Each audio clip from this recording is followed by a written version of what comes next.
Phi study में। दोस्तों, आज के इस वीडियो में हम पढ़ने वाले हैं जैन धर्म के बारे में। दोस्तों, जैसा कि आप सभी जानते हैं, जैन धर्म इम्पॉर्टेंट टॉपिक है। इस टॉपिक से हमारे एग्जाम में क्वेश्चन ज़रूर पूछे जाते हैं। तो आज हम इस वीडियो में जैन धर्म के बारे में एकदम डिटेल से पढ़ने वाले हैं। तो दोस्तों, आप वीडियो को अंत तक बहुत ध्यान से देखते रहिएगा।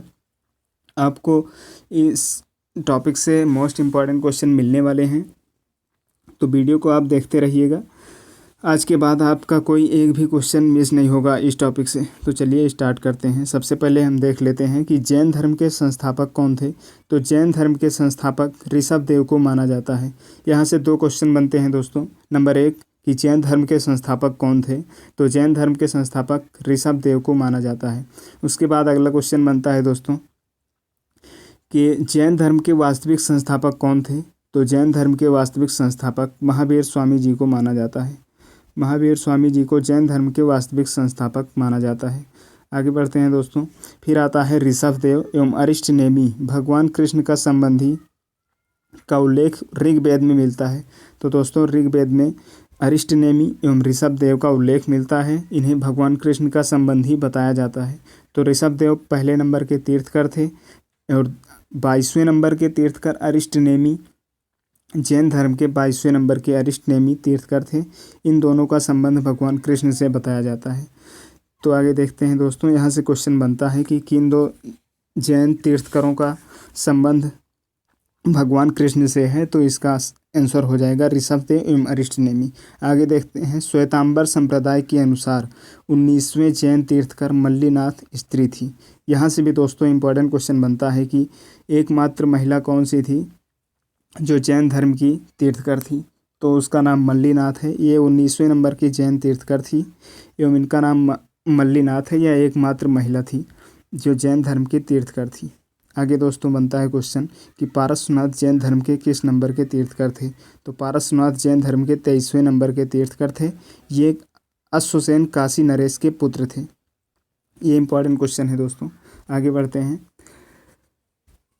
पारसनाथ ने 4 महाव्रतों का प्रतिपादन किया था। नंबर 1 अहिंसा, नंबर 2 सत्य, नंबर 3 अपरिग्रह, नंबर 4 अस्तेय।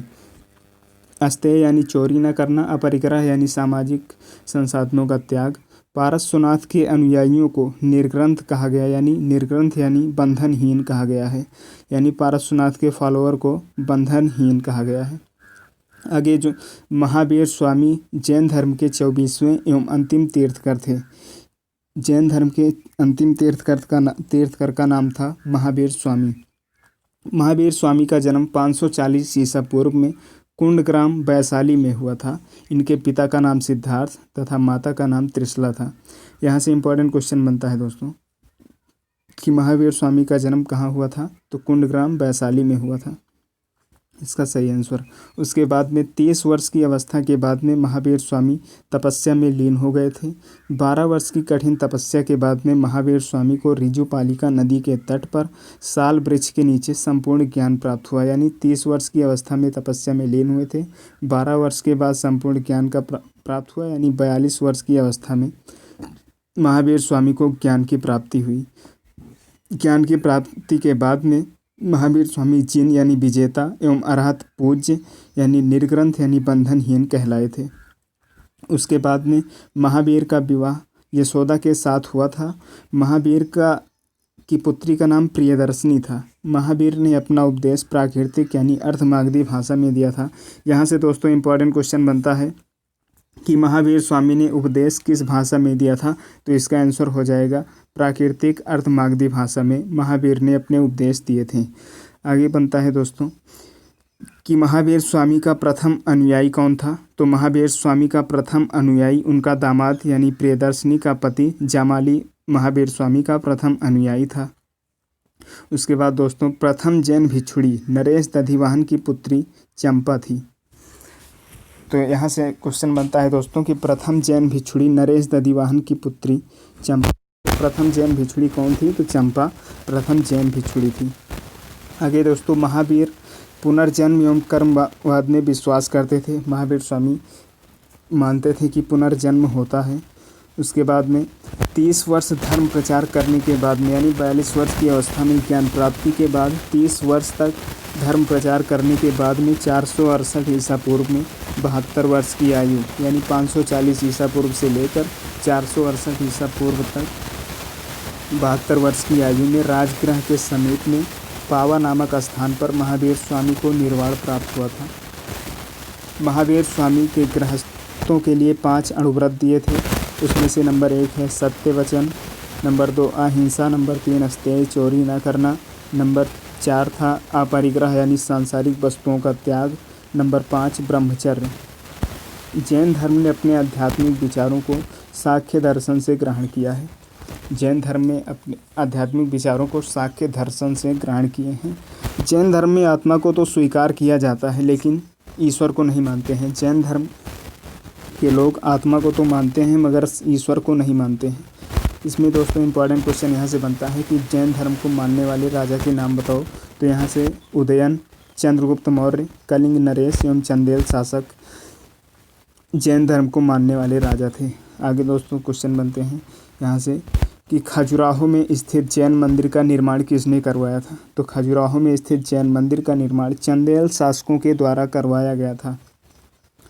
मौर्योत्तर युग में मथुरा जैन धर्म का प्रसिद्ध केंद्र था, यानी कि मौर्योत्तर युग में मथुरा जैन धर्म का प्रसिद्ध केंद्र बन गया था। जैन तीर्थकरों की जीवनी भद्रबाहु के द्वारा रचित कल्पसूत्र में लिखा गया है, यानी भद्रबाहु के द्वारा रचना की गई थी जिसमें सभी तीर्थकरों की जीवनी का उल्लेख किया गया है। तो उस पुस्तक का नाम है कल्पसूत्र। चंद्रगुप्त मौर्य के काल में मगध में अकाल पड़ने के कारण जैन भिक्षु भद्रबाहु के नेतृत्व में कर्नाटक चले गए थे, यानी जो जैन भिक्षु थे वो भद्रबाहु के नेतृत्व में कर्नाटक चले गए थे। लेकिन स्थूलभद्र ने कुछ जैनियों को मगध में ही रोके रखा था। कुछ समय बीतने के पश्चात में जैन धर्म 2 संप्रदायों में नंबर 1 दिगंबर, नंबर 2 श्वेतांबर में विभाजित हो गया था। तो श्वेतांबर उन्हें कहा जाता है जो श्वेत वस्त्र धारण करते हैं, उन्हें श्वेतांबर कहा जाता है। जो नग्न रहते हैं उन्हें दिगंबर कहा जाता है। पूर्व जन्म के कर्मफल को समाप्त करने के लिए एवं वर्तमान जन्म के कर्मफल से बचने के लिए महावीर ने त्रिरत्न का सिद्धांत दिया था। तो जैन धर्म के त्रिरत्न हैं नंबर 1 सम्यक दर्शन, सम्यक ज्ञान, सम्यक दर्शन, सम्यक चरित्र।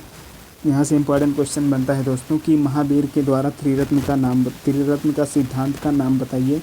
तो हो जाता है सम्यक ज्ञान, सम्यक दर्शन, सम्यक चरित्र। तो दोस्तों पहले देख लेते हैं कि सम्यक ज्ञान क्या है।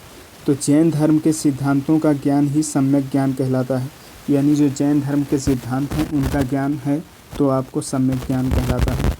उसके बाद में सम्यक दर्शन, जैन तीर्थकरों के उपदेशों में दृढ़ विश्वास ही सम्यक दर्शन कहलाता है कि जैन तीर्थकरों के द्वारा दिए गए उपदेश में आप विश्वास करते हैं तो आपको सम्यक दर्शन हो जाएगा।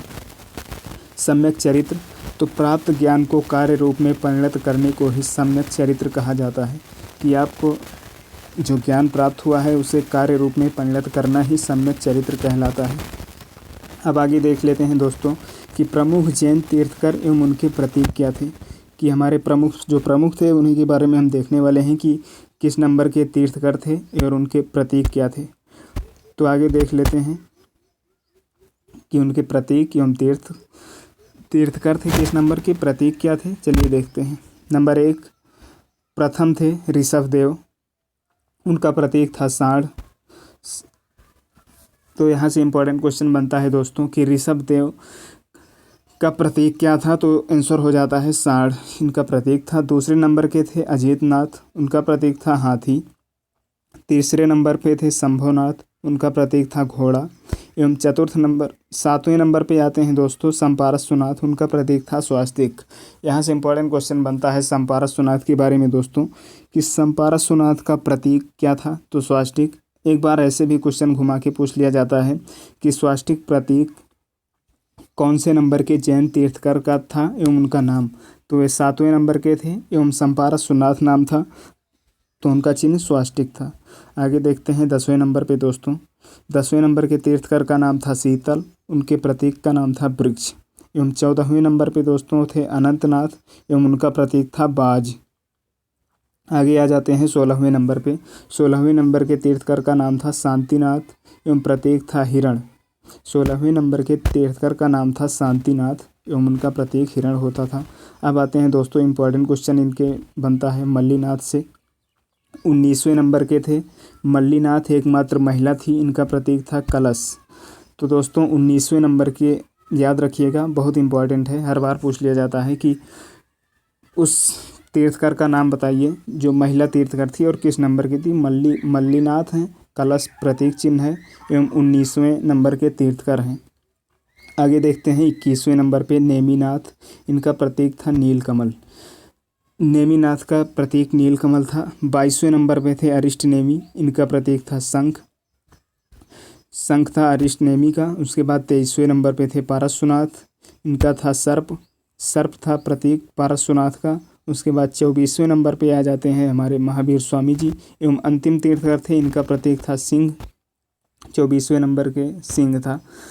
उसके बाद में दोस्तों अब आगे देख लेते हैं हम। वीडियो ख़त्म होता है यहीं पे। इम्पॉर्टेंट क्वेश्चन आप देखे होंगे। अगर आपको नॉलेज मिला है तो आप वीडियो को शेयर कीजिएगा तथा अभी चैनल को सब्सक्राइब नहीं किए तो सब्सक्राइब कर लीजिएगा। अगली वीडियो में फिर मिलते हैं। धन्यवाद।